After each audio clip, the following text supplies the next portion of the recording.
It was the summer of 2014, and for my son's bar mitzvah present, just like many Jewish parents, we wanted him to bond with the Holy Land. Oh, it worked perhaps too well. My husband had stayed back at the hotel, and our friends, my son and I, had just stopped in a pharmacy. Run to the bomb shelter, sweetie, please hurry. I didn't hear the sirens at first, but the Israelis did. They're used to hearing these things. We ran to the back of the storeroom. It was a 12-foot by 24-foot windowless bomb shelter. My heart's pounding. Boom! Boom! I hear and feel the percussion of the exploding bombs. I'm trying not to get sick. I look at my 13-year-old son and I think I'll never forgive myself if something happens to him. That's an excerpt from a speech I gave to the Orange County Jewish Bar Association. It was the first, but not the last time we had to run to a bomb shelter. Our adventure and my transformation is also the subject of my book, Blasted from Complacency, A Journey from Terror to Transformation in Israel. There is no chapter in a parenting book on what to do when a war starts and you're on a family vacation. Think touring extraordinary and sacred sites mixed with cowering in bomb shelters. I'm still trying to get over the Jewish guilt of taking my son to war for his bar mitzvah present. The impact of being human targets helped me understand the plight of Israelis living like this, and it also made me want to work on peace. How Israel is often described on the news is not what I'd seen with my own eyes. And I felt Palestinian parents also preferred their children playing safely in their backyards. The missiles exploded just near enough to blow apart my world as I knew it, forever changing me.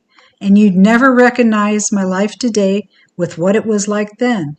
I believe I found my life's purpose.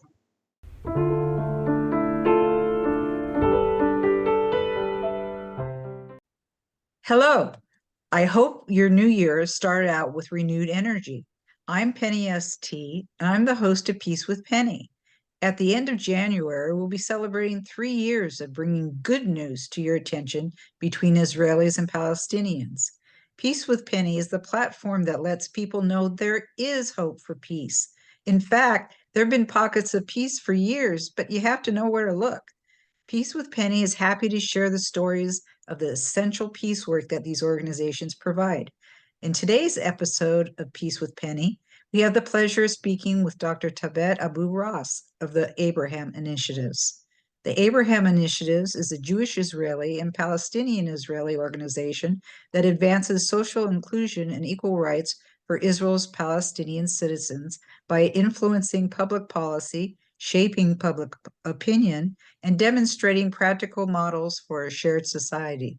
They envision Israel as a democratic state, homeland of the Jewish people and all its citizens, that guarantees and protects the full citizenship and equal rights of its Palestinian citizens, where Jewish and Palestinian Israelis co-create a cohesive, inclusive society, and that exists peacefully alongside an independent sovereign Palestinian state. Their work includes many projects promoting education for a shared society, including instruction for all ages. Some projects partner Jewish-Israeli schools with Arab-Palestinian schools to encourage dialogue between the two peoples, and language-focused projects bring Jewish-Israeli teachers to teach Hebrew in Arab-Palestinian schools, and Palestinian teachers teach Arabic in Jewish-Israeli schools.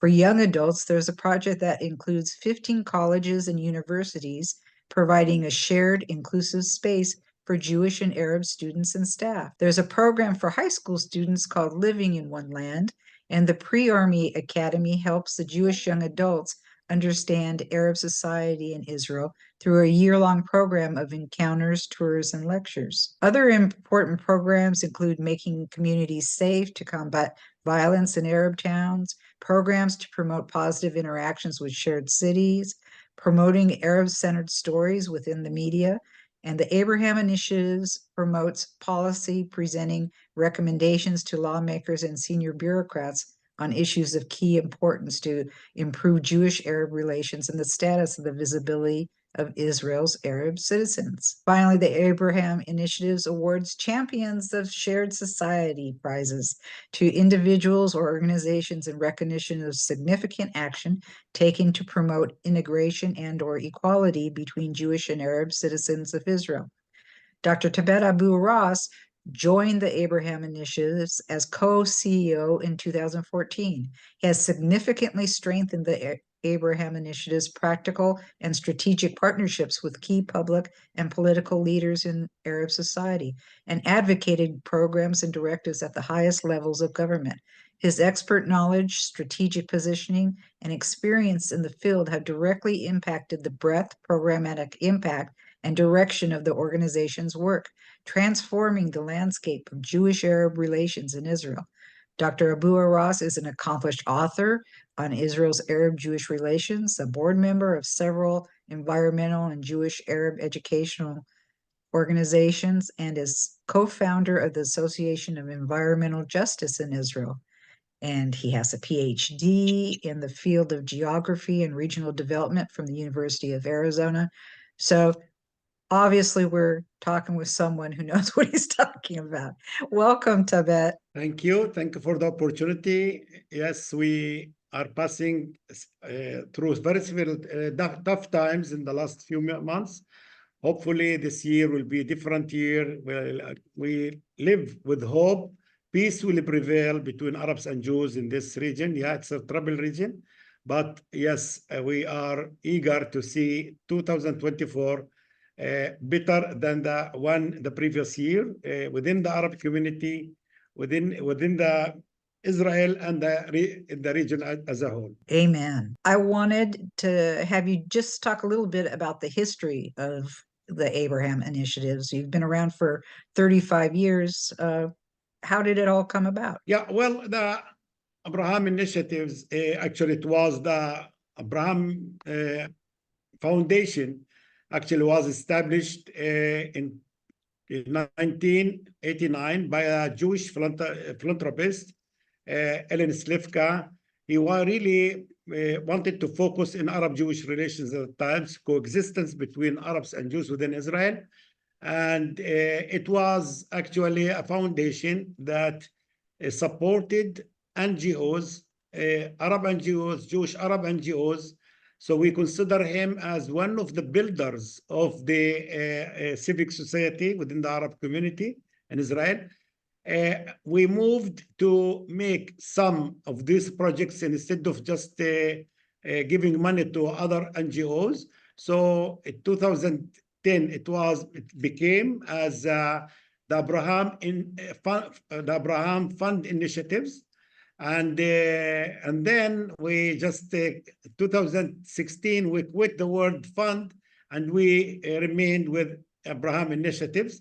Now we are an NGO that we are actually supported by foundations and doing a project. I have been working in the organization 10 years already, and actually we are one of the shared society organization, actually one of the earliest shared society organizations that promote equality and integration between Arabs and Jews. And we are trying to touch some of the sensitive issues like building actually cooperation between the Israeli police and the Arab community, the issue of civic volunteering within the Arab community.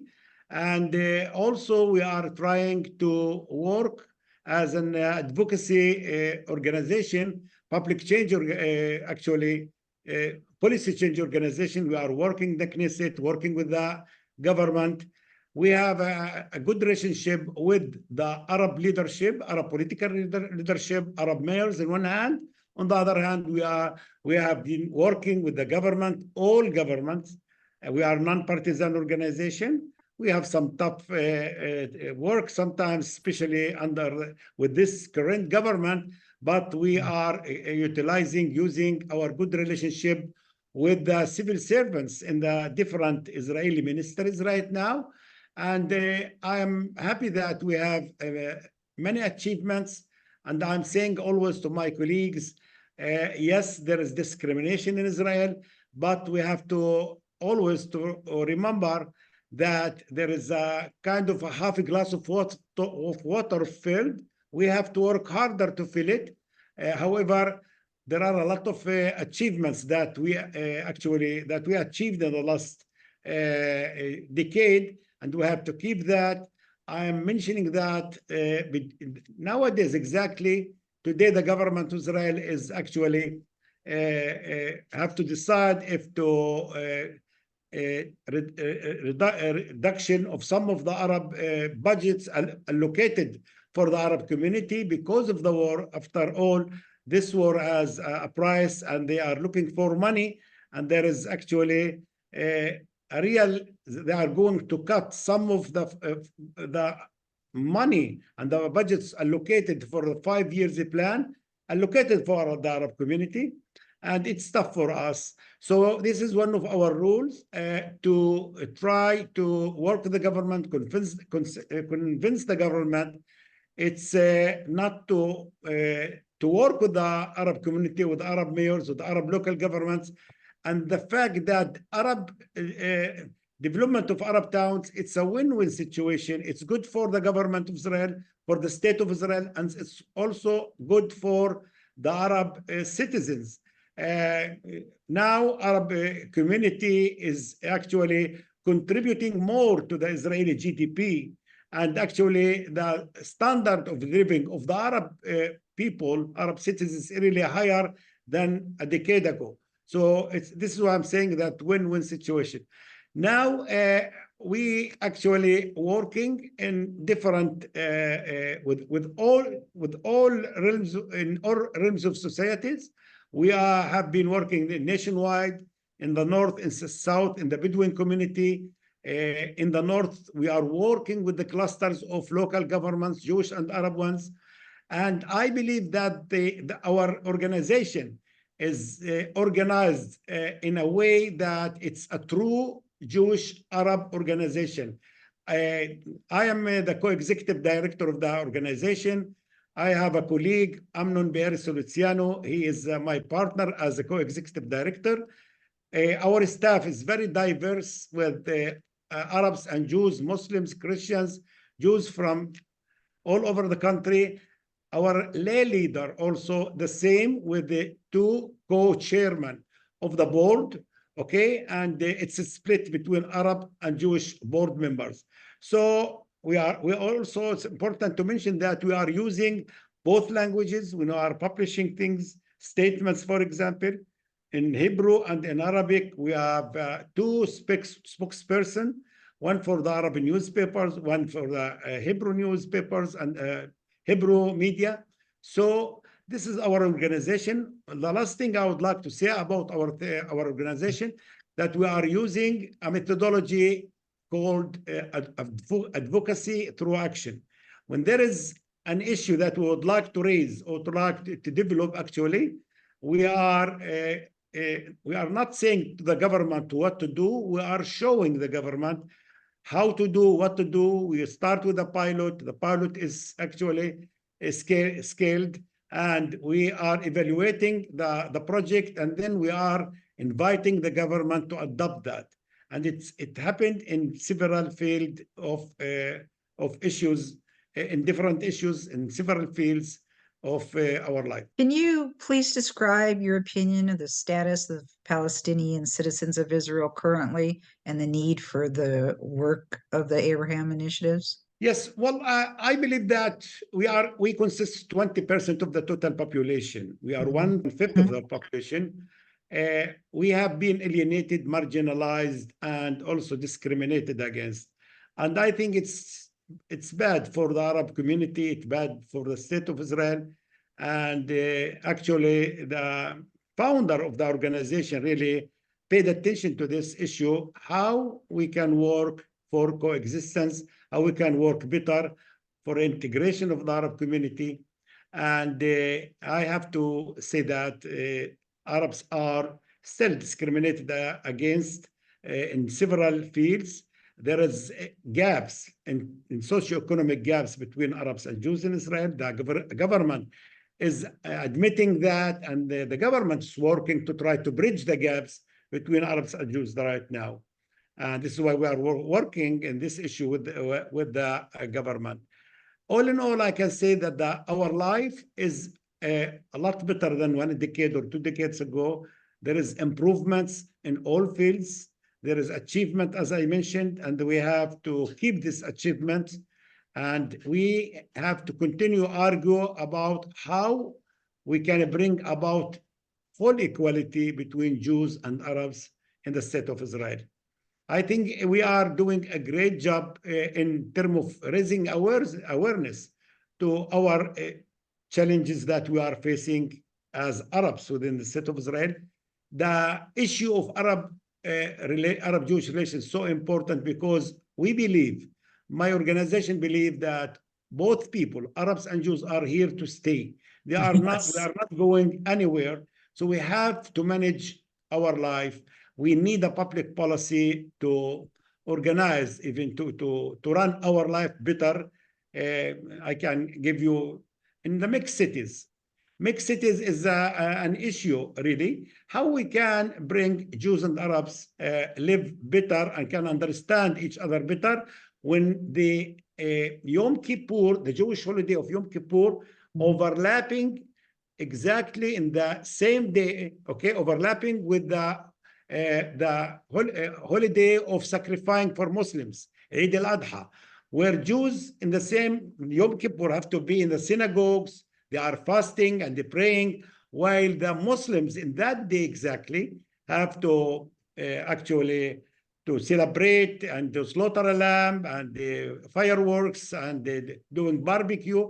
And it's still the same Arab and Jewish families living in the same buildings, okay? How we can manage this kind of relationship in Lod, for example, in Ramle? So it's tough, but there are through dialogue, okay, between people within the mixed cities, with a lot of work with the mayors of mixed cities, we managed to pass tough times. Still, there are other challenges there, but we have to find a way to live together. The fact that also a conflict, there is a conflict between our people, the Palestinians, and our country, Israel, and we caught in between. We exactly situated in between the rock and the hard place, being in terms of nationality Palestinians and being Israelis by citizenship. And now, you know, we have to manage these relations, this dual identity. What's that mean for us? What's that mean for the state of Israel? And we have tough times exactly like today, nowadays, because of the war. But we understand in the end of the day, after the war, the day after, we have to go back and to work together, because we are meeting in every single place in this country. We are sharing the same public spaces. We are working in hospitals. We are working in, we are studying in universities. We are together working in so many different firms and factories.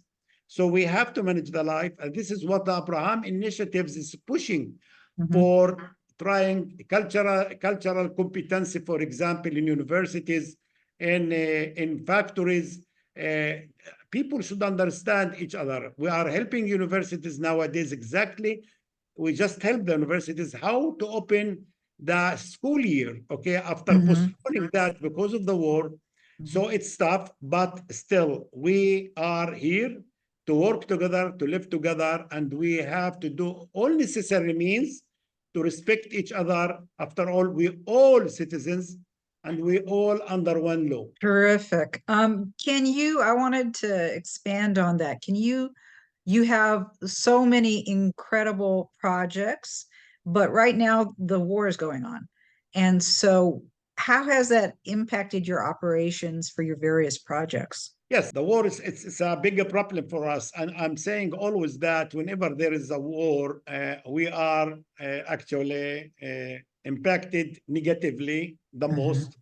Just because, just think about that we are those attacks, those actually rockets that comes from Gaza Mhm. cannot distinguish between Arabs and Jews inside Israel. They are hitting Right. Arabs, Of course. they are hitting Jews, and at the same time, in the 7th of October atrocity, uh, Jews and Arabs were killed there. Mhm. Okay, And so and also people from out of the country who were working yes, on. yes, foreign workers, other countries. Yes, you are right. And also, in the same time, we have to think about, for example, the Bedouin community, that 70% of the Bedouin community have relatives in Gaza Strip. Mhm. I am Thabet Abu Ras. My family from my mom's side live in the refugee camps of Gaza Mm. Strip. Mm. So, and several members of my family already killed. I'm Uh, sorry. Oh my thank goodness. so killing civilians in Gaza is hurting us. I keep saying that nothing justifying actually the killing and the atrocity of 7th October, nothing, even the occupation. Okay, Yeah. nothing can justify that, but also nothing can justify the continued killing of civilians in Gaza. So we are hoping to see this actually war ended, see the abducted and The hostages. the hostages are returned to Israel, and to see this actually dark days behind us. It's tough for us. It's affecting our work. There is a kind of polarization within the Israeli society right now. Jews became actually, in large, I'm saying that, they became more concentrated of the 7th of October event, Mhm. atrocity. Okay, and we can really understand that. Okay, Mhm. they lost so many friends and families. So, Yeah, and it they, wasn't just the loss, it was the barbarity and the bragging about it too. yes, I agree with you that how they did it. Yes, it was shocking for all of us, Arabs and Right, Jews inside right, Israel. right to humanity. It just, Yes, how could human beings do that? exactly. Now, I was in just a few days ago. I was in one of the high schools of Tel Aviv, Mhm. trying to talk with the teachers there about the Arab-Jewish relations. Mhm. So I saw the anger and the frustration and the fear among Mhm. people in the high school, among the Mhm. teachers. It's Mhm. really tough. It's really tough for us to talk about Arabs and Jews and to have to explain to everybody that we are citizens of the state of Israel. We actually have to do all necessary means to live together, and we are condemning what happened in the 7th of October. Yes, and but still people afraid of each other. There's a lot of suspicion. After all, I'm speaking the same language like people of Gaza, people in the Mhm. West Bank, in Jordan, in Saudi. Mhm. This is Arab nationality, and this is my mother tongue. So people Mhm. sometimes, out of frustration, out of fear, they cannot distinguish between me and other Palestinians, me and other Arabs. So it's really tough. Also, we witnessed a very tough, as Arab citizens, state of Israel, uh, Mhm. we felt really bad time because of the limitation of freedom of speech within Israel in the last three months since October 7th. The arrest among some students who blamed of being supporters of Hamas.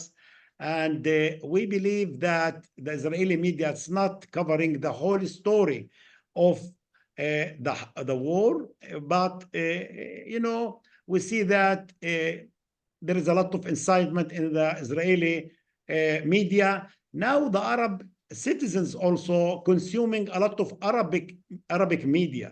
And also Mhm. we see that there is incitement within the Arab media also, not only the Hebrew media. So it's a kind of polarization, Mhm. tough period for all citizens. This Yeah. have some implications of our work, our Mhm. projects. So this is why we, in the last period, the last 3 months, we are focusing on our work in the trying to call everybody to calm down, not to repeat the events of May Mhm. 2021 in the mixed Mhm. cities. So we did actually several conferences, several meetings in the mixed cities, in the mixed regions. Israel is becoming more and more mixed. We are not talking about the mixed cities only. There is Mhm. mixed regions. When we talk about Galilee, it's 50-50, 50% Arabs, Mhm. 50% Jews. There is now clusters of local governments, Arab. So we convened Arab mayors, Jewish mayors together for call for peace, for calm, for cooperation. This took place 1 month ago in Nazareth. And we are trying to encourage the work in Arab Jewish work in clusters, mayors, Jewish and Arab mayors to speak up also. And we are trying to do that in different places. Personally, I met all actually the presidents of universities in Israel. It's a really challenging year. Yeah. Just think about the fact that tens of thousands of Jewish soldiers are returning from Gaza, from the territories now after fighting, and they Mhm. lost some of their friends. Yeah. And in one hand, this in one hand, the other hand, tens of thousands of Arab students who lost some of their relatives in Gaza, they are Right. coming back to the campus, to universities, and they have to sit together and now ask them to cooperate, do work together, and so forth. So it's really tough. Mhm. So we meet the presidents of universities and we offer them some actually help, some advice how to treat the situation, our actually expertise in Arab-Jewish relations, also in the universities. Still, there are some issues not related to universities and higher education institution inside the institution. It's outside the institution. How we can bring back, for example, 1,700 Arab students who are studying in University of Ariel in the occupied territories. 1,700 Arab students, okay? From Israel, they are traveling. How you can shuttle them, take them there. How they can really study with settlers. The overwhelming majority of the students in Ariel University are settlers. This is Sure. one, yeah, this is one example. But another example, it's Tzfat College, okay? Tzfat College, it's 2/3 of the students are Arabs there, and they are welcomed by the administration of the university for everybody inside the university. However, there are some rabbis who are inciting against the living of Arabs in the town of the city of Tzfat. So Mm. it's tough. It's tough. But as long as this war goes, I believe that it's still very challenging. There are a lot of things happening here and there in higher education, higher education That's institutions. I'm But I'm sad to hear that. Just Spot is one of my favorite places because I was so amazed here. It's a very religious place, so I'm not surprised that there are some rabbis unfortunately doing this, but there's the art, the very modern art galleries and so on, and so the yes, juxtaposition of that alone, and then now just every part of Israel you touch is complicated. yes, It's that's not, true. there's so many things going on, but I guess I shouldn't be surprised because even in the Jewish or Arab community, amongst the Jews, it's like if you have two Jews talking, you've got three opinions. So, you know, That's true. And they are saying if there are two Arabs are talking, probably you have four opinions. yeah, it's just the way our peoples are.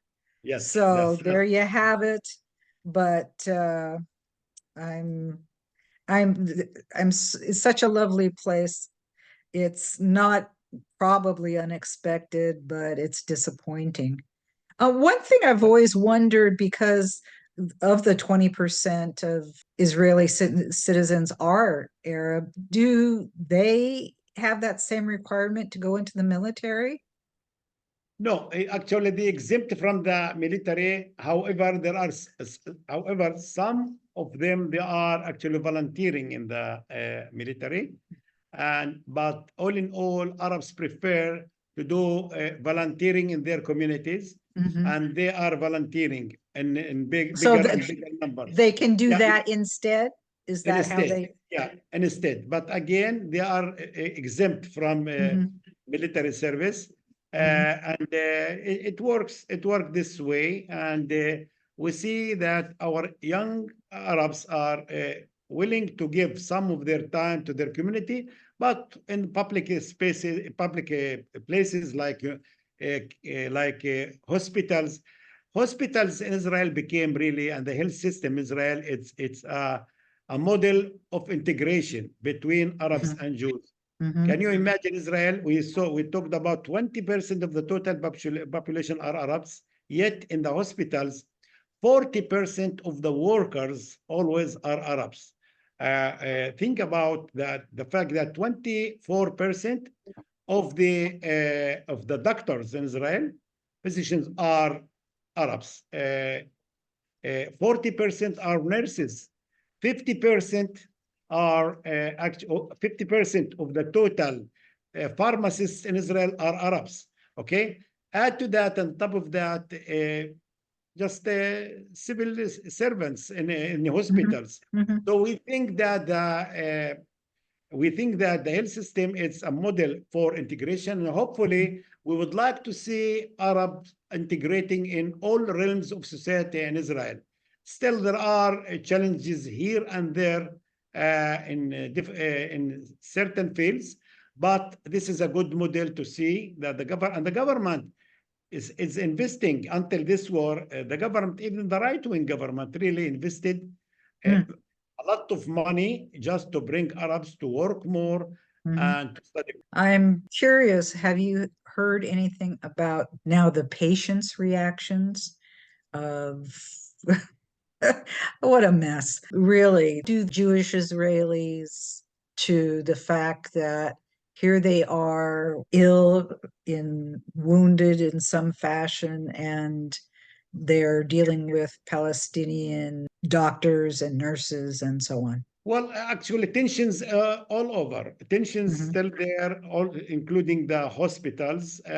But also, always the hospital is the place where really things getting improving easier than other fields. The fact Mm. that you just think about an Arab doctor right now is treating a wounded soldier that came from the Right, front. right. And Yes. so people there in the hospitals are more tolerance than other places. Mhm. I have to say, still there is a lot of incitement everywhere, including the hospitals. And the problem sometimes when you have public figures like Smotrich, the Right. finance minister, who is stating that I don't my wife to deliver a baby in the same room with an Arab woman. Okay, and this public figure has a lot of followers and people. Right. I believe we have a problem with those extreme right-wing people that really trying to damage Arab-Jewish relations, including Ben Gvir right now, and who is Hmm. really Right. doing all necessary means to try to ruin Arab-Jewish relations inside Israel. So Yeah. hospitals, it's comparing to other places, really, things are going smoothly. Still, there are some tensions, Great. but I cannot compare it, for example, to other places. Interesting. Interesting. Yeah. Well, you know, the whole world seems to have gone crazy, you know. Agree. I mean, Agree. the United States, what we thought it was, obviously it isn't, at least from my viewpoint. And you know, the whole world just seems to have a lot of extremism and not a lot of accepting other people's opinions. Yeah, well, unrest everywhere right now in the world. There is a lot of strifes. I believe that there is no enough work, there is no enough efforts to try to make peace around the world right now. United States of America withdrew from several regions around the world, and they have their own domestic affairs, domestic problems. And at the same time, all of a sudden, we have the Ukraine war that erupted. There is tensions with Russia, tensions with China, and competition with China over economy and so forth. So every country has its really its own challenges. Now, United States is the leader of this world and can do a better job, I believe. And they are not doing that right now. And let us remember that United States, it's entering a year of election right now, and they have to be very careful. The Democrats have their own challenge with the Republicans, with the Trump and internal affairs. So, and the last thing they want to do it's to interfere in other foreign policy. They are actually reducing their interventions, except the case of Israel here, in all over the world.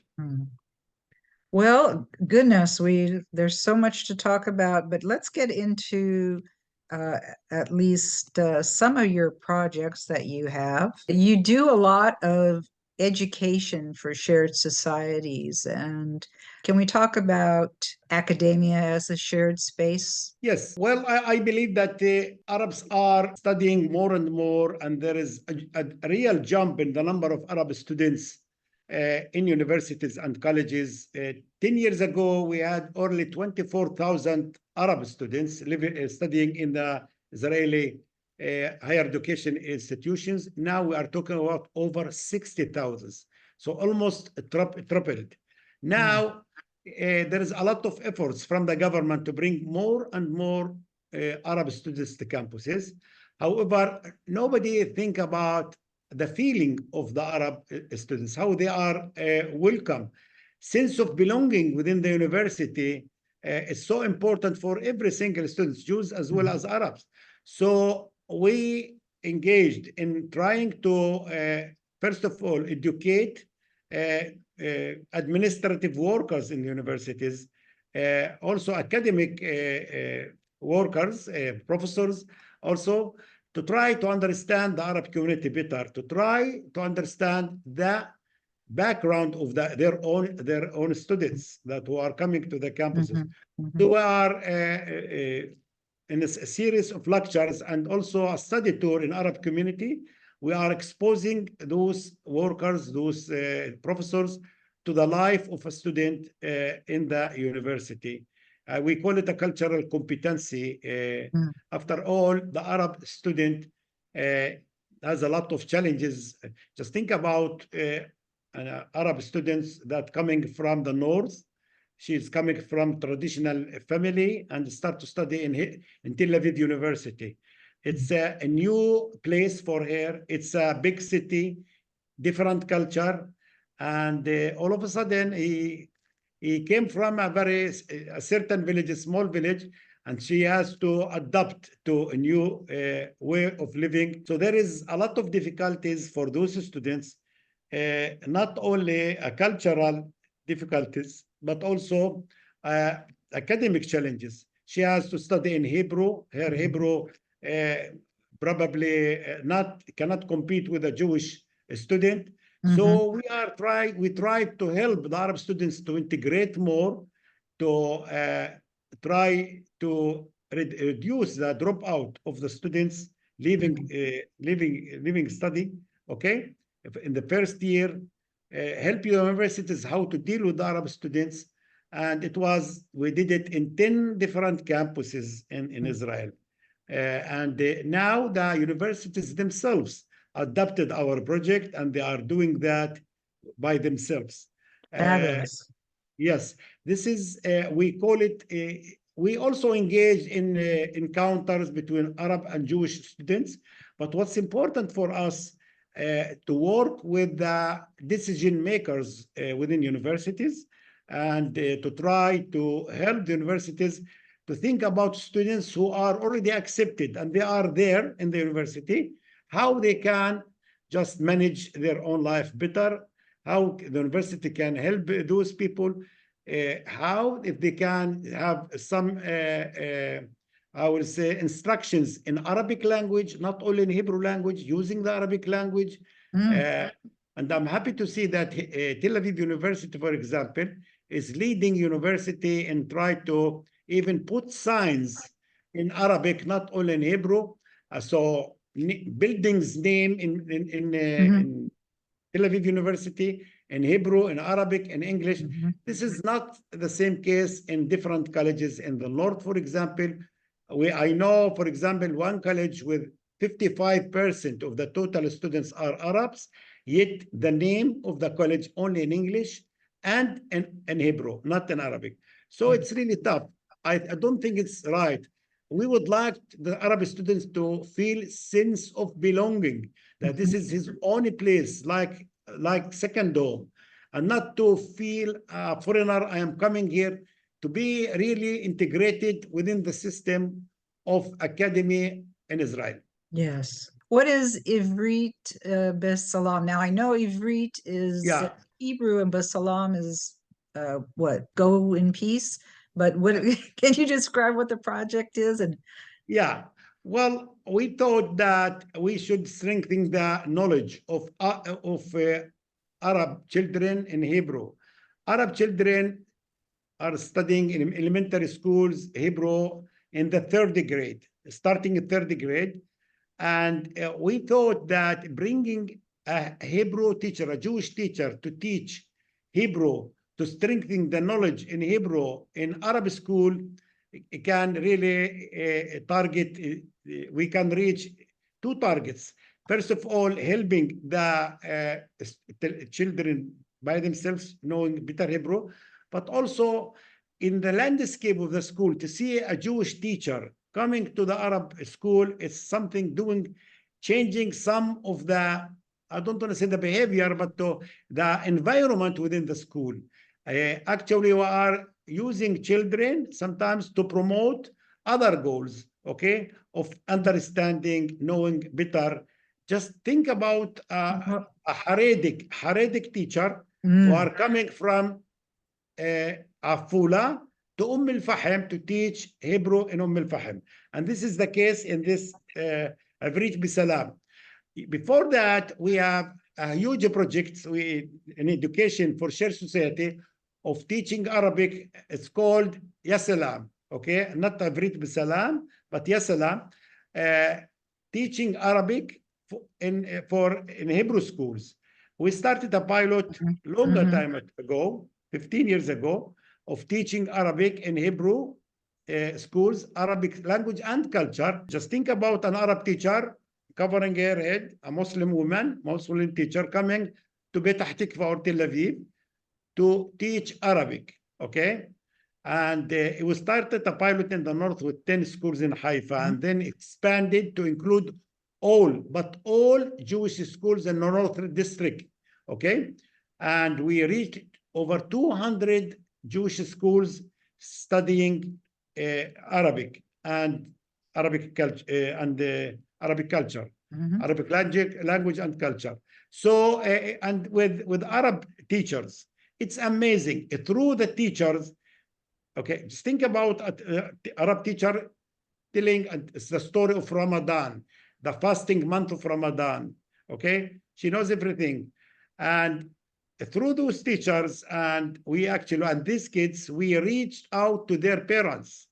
And then we are inviting, for example, to parents of the national school in Beersheba to a Bedouin village, close Bedouin village, just to understand, to see the life of the Bedouins in an unrecognized village. We do this kind of twins schools, okay?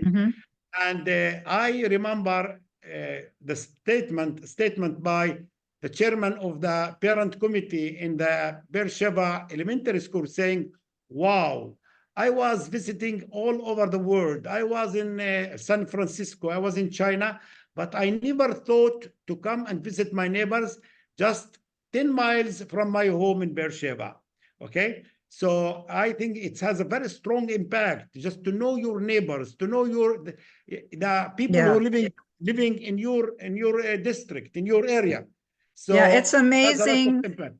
because of the separation of folks living and staying within their own communities and the separation of the language, just dialogue. Now, I know in the peace world, sometimes they don't give credit to dialogue and speaking with one another. They consider it, hummus and wine, but it's essential. It's essential. And it's surprising how just meeting and talking as another human being to each other just changes opinions. They have all Yeah, these horrible we must. assumptions of each Yes, other.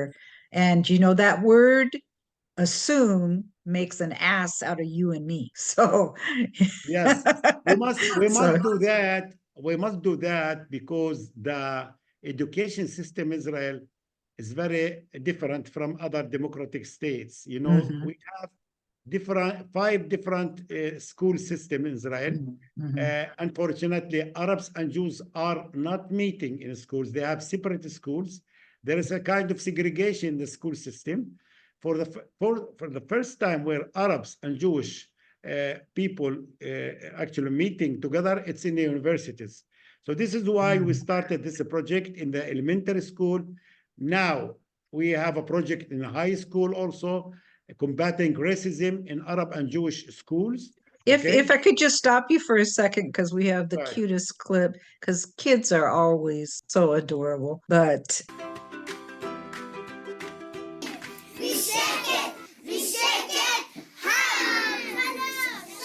שני קופים יושבים על העץ. פתאום בטלים, בשקט, בשקט, קוף אחד יושב על העץ. פתאום בטלים, בשקט, בשקט, לא תתפוס אותי, לא תתפוס אותי.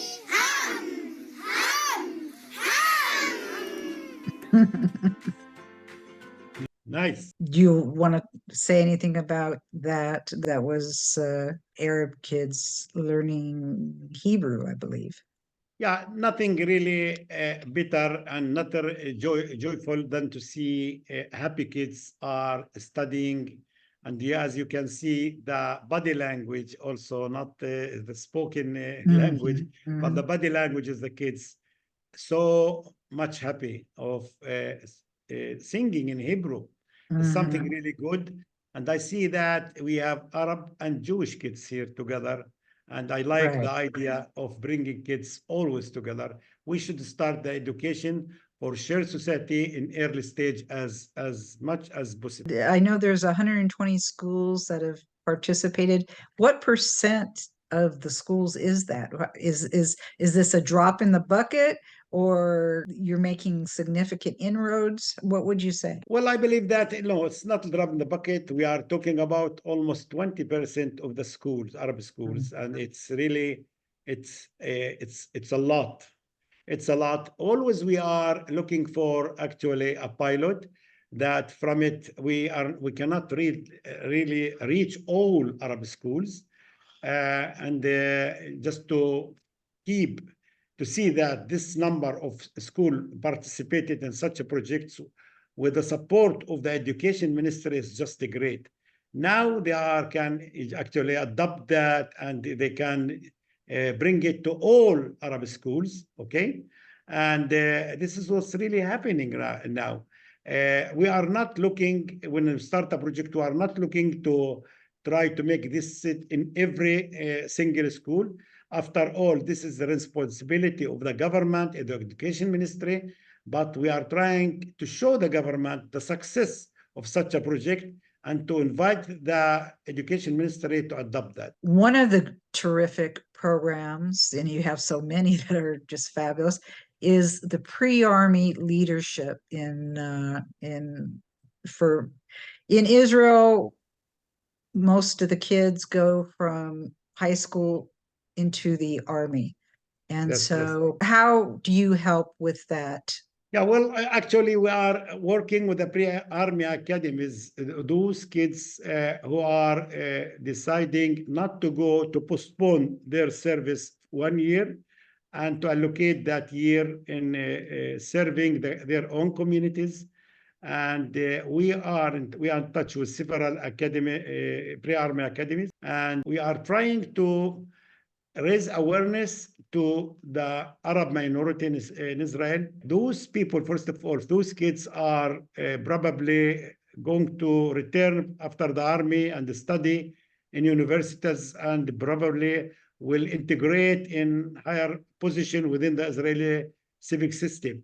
So we are trying to influence them, try to show them things and to expose them, the Arab community, from now, before their service. So we are actually giving them a series of lectures in different topics and also taking them for study tours in the Negev area, in Galilee, and show them and to meet some of the local people in the Negev, in the Bedouins community, but also in the north and other places, in Jaffa, in the big cities. And it's really very successful project, since the people of the pre-army academies are coming from diverse communities, and they have different opinions, and they actually they are listening to us. Sometimes not tough, they are asking tough questions, especially nowadays over the war. What do you think about that? As an Arab, what do you think about that thing? And but we are managing and happy to continue with this great project and even to expand it to more and more army academies. You also have other projects such as the Safe Communities Yes. project. Can you talk about that? Yeah, yes. Safe Communities is one of the largest communities, one of the largest projects that we have. Actually, have been working with the Israeli police for over a decade to try to build the trust between the Arab community and the police. Actually, we are looking for equality in providing services in different realms. And we think the issue of safe communities is so important. This is why really we have engaging with this work. The top challenge that facing the Arab community right now is crime and violence. And in the last year, 244 Arabs casualties really killed, victims of crime and violence.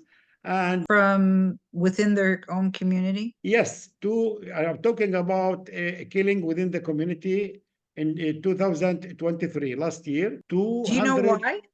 44. Well, I think there is a lack of law and order within the Arab community, first of all. I believe that the Israeli police is not doing enough, doesn't have the capability to do enough, because the Israeli police very small relatively, and they facing a lot of challenges right now.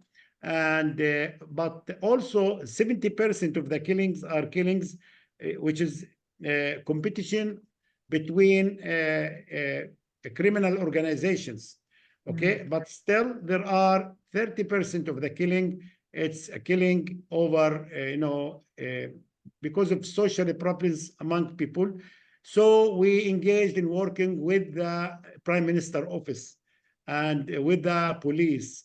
We came up with position paper that really show the deep causes of the crime and violence within the Arab community. We ask the government, we pressure the government through different MKs from all over the political system in Israel, and they allocated a lot of money for combating crime and violence. But still, because of the recent government, really led by Ben Gvir, who doesn't care about the Arab community, about safety of the people, neither safety for us, nor safety for the Jews. Right, We live in a small community, firing and killing in Arab town, It's already heard in Jewish towns, and I believe that we will witness the expansion of a crime to Jewish towns Sure. also. So the Sure. issue of crime and violence, the issue of law and order, so important within the Arab community, but also for all of Israeli community. And right now, we have been working with the police. We're giving advice to the police, and we are promoting opening police station in Arab towns. Still, there are Arab towns like my own towns, Kalansaw, without police station until now. So So there was no police station. no police station. So we are Well, actually no wonder there's so much violence. So we are promoting actually fair and equal policing within the Arab community. Problem there are a lot. Actually, close to that, the issue of saving lives, so important within the Arab community. Nobody really cares. It seems to us that sometimes the police is treating our community as extraterritorial and doesn't rush to solve problems here. So building a trust between the Arab community and the police is so important because also Arab citizens are not cooperating with the Israeli police. So bringing the people around round table and talking about the challenges and how we can cooperate is so important. And this is the role that the Abraham Initiative is promoting. I can't help but think of those Shana Punams, those little kids that we saw. How does this violence impact their ability to learn? Yeah, you're right. Actually, violence, generally speaking, in the streets, it's also in the night hours. But we see, because of lack of money now, that we see more violence in the schools, especially in the high schools. I think that we need more hours, more teachers to support the education system in Arab and Jewish community, not only in the Arab community, okay, to try to help the kids. The Israeli society is becoming more violent, unfortunately, in the last few years, but violence and the crime, we see it widespread within the Arab community. Horrible. So what's happening as far as the shared cities? Yeah, well, actually, we have been working in the mixed cities for 5 years. We are trying to transform. We would like to transform the mixed cities to shared cities where Arabs and Jews are working together. We are happy to say that all Arab municipality councillors are part of the coalitions. They would like to be part of the decision-making process, part of the decision makers. But still there are challenges. We see a lot of progress in some cities working together. If we think about Akko, for example, Akko, we see that the deputy of the mayor is from the Islamic movement. He is an Arab and he is from the Islamic movement, while the mayor belongs to the Likud party, the right-wing Likud party. If we think about Ma'alot Tarshiha, the mayor, it belongs to Liberman party, okay, Israel Bitenu, while his deputy from the National Arab Party, okay. We keep going on and see that there is a lot of cooperation. After all, the major role of the municipality is to provide equal services for all citizens. So Arabs would like to be there to influence the process. So we are also part of the process, bringing the parties to work together and to try to give some advice, even teaching Arabic for all of those professionals who are working in the municipalities, and so they can communicate better. Just think about that in Lod and Ramle, 90% of the social workers who are working with the Arab community there are Jewish social workers, and they don't know Arabic at all. We believe that if they know the Arabic language and culture, it's going to be easier for them to deal, to talk, and to solve the problems of Arab women in those cities. I mentioned Lod and Ramli because those two cities with the highest crime actually the highest crime against women Mm. in those cities. So we are trying to help the municipality, NGOs, but also the municipality councillors, Arabs and Jews.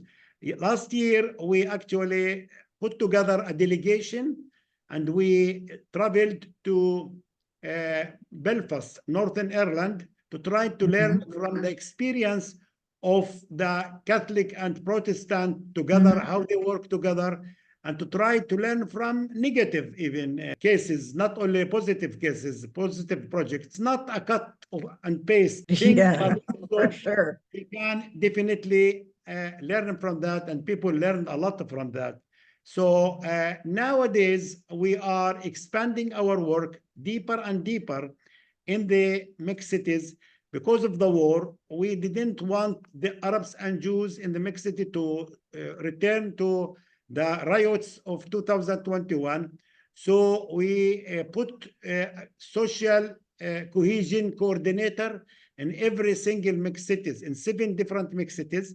Actually, we are working with other partners in 11 different cities and places. What percent are shared cities in Israel?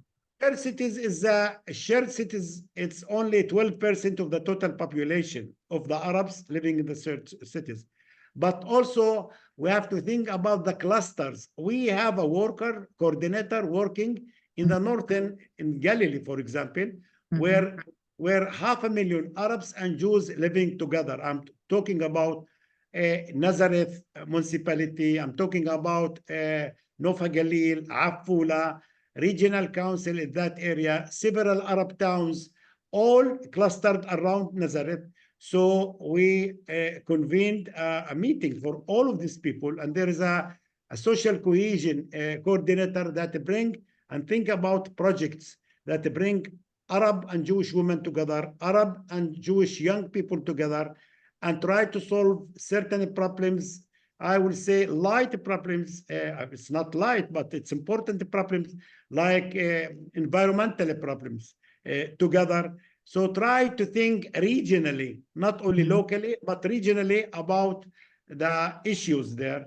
And it's very successful. So we are working in 7 different shared cities. We are working in different clusters right now. And we are thinking that to expand that more and more. I'm happy to tell you that we passed the last 100 days without almost any problems in the mixed cities. Okay. Fabulous. Wow. That's Yes. kind of Yes. amazing Yes. given everything People that's going on. expected, people expected to go back to the days of May 2021, but it didn't work. No, we really passed that very successfully. What about media as a shared space? What do you do there? Yeah, well, media as a shared space is actually a project of taking and giving the journalists, the media people, some information about the Arab community.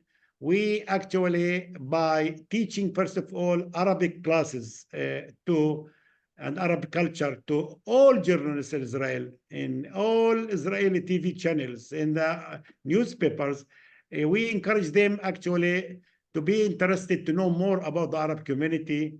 And we are trying to locate ourselves as a source of information for those people by traveling with them to Arab towns and try to expose them to the problems and the challenges faced by the Arab community and raising awareness for all the problems there. We see that one of the outcomes of this project see that more and more coverage of Arab towns and Arab people and Arab challenges into the Jewish media, Hebrew media. So important a project. And policy, you must do quite a lot of that. Yes, policy is so important project. We believe that Arabs should be in every realm of society. We would like to see the Arabs integrated in also the political system. We believe in political partnership. We believe that Arabs should, we have the whole project called representation and participation of the Arab community. to be integrated in the political system is so important. So far, the government is working hard to integrate Arabs in the Israeli economy. This is not enough. It's important, so important. But see, Arabs are influencing the policy within the government, within the Knesset, is so important. So we are bringing issues to Arab and Jewish MKs. We are convening meetings, conferences, study tours for MKs, Jewish and Arab MKs. And we always in the, as I saw some of your photos, in the several committees, we are bringing issue to several committees. We are regularly invited to the committees of the Knesset. Think about the issue of crime and violence. We have a project of monitoring the crime and violence victims within the Arab community. We are bringing that to the government. We are coming with a position paper, and we are helping the government actually in this issue.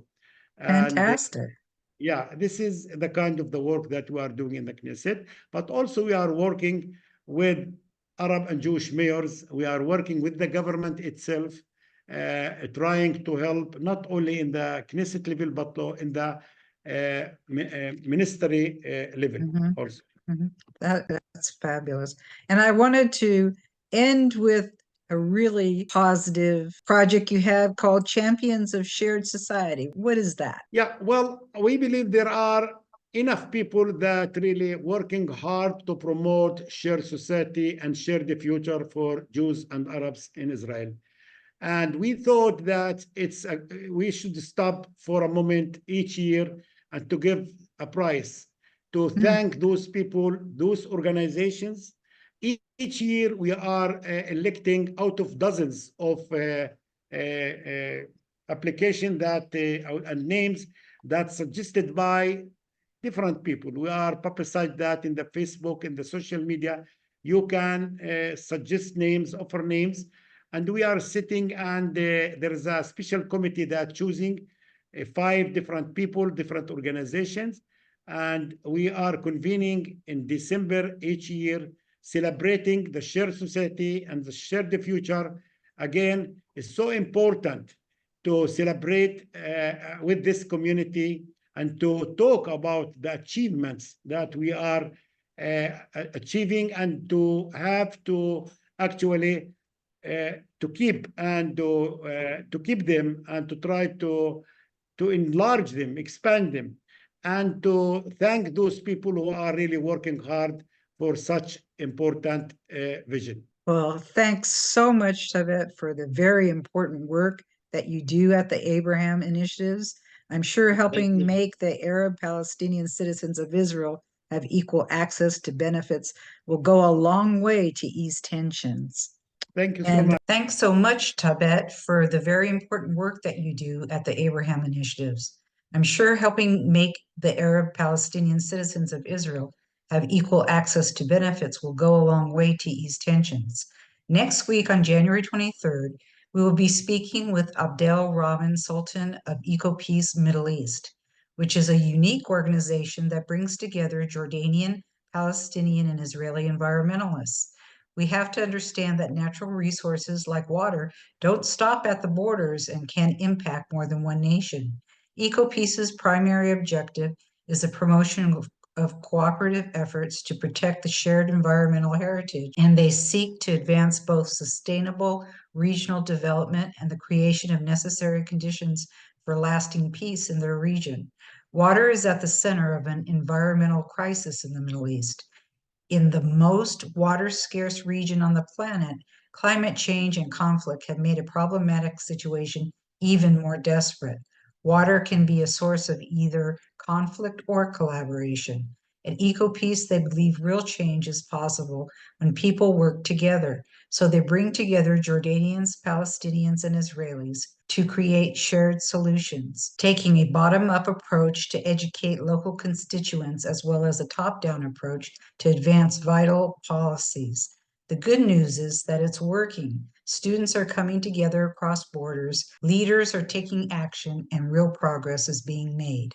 We hope you'll join us next week to hear how these environmental decisions also impact peace. And for now, we'll say goodbye and hope that someday everyone will live in peace, shalom, and salam.